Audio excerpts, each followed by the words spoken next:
फैसला ये आया है कि फौरी तौर पर तहरीक इंसाफ की मखसूस नशिस्तें नोटिफाई की जाएं, पाकिस्तान तहरीक इंसाफ को उनकी नशिस्तें वापस की जाएं।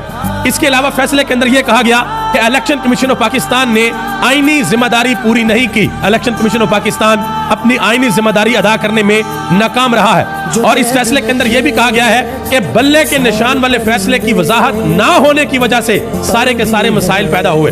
वो जो 13 जनवरी को जनाब मोहतरम इज्जत माब हमारे चीफ जस्टिस जो इस वक्त हैं काजी फाइसा साहब, उन्होंने तहरीक इंसाफ से बल्ला छीना था, उस फैसले की वजह से सारे के सारे वहाम पैदा हुए और सारे के सारे मसले उस फैसले की वजह से है। वो फैसला जड़ है तमाम मसलों की।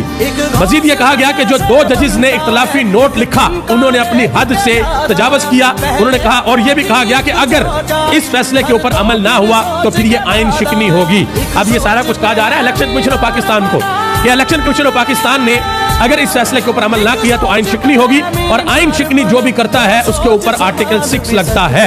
ये मैं आपकी खिदमत में बताता चलूं। इस फैसले के अंदर यह भी लिखा गया कि पाकिस्तान तहरीक इंसाफ एक सियासी जमात है।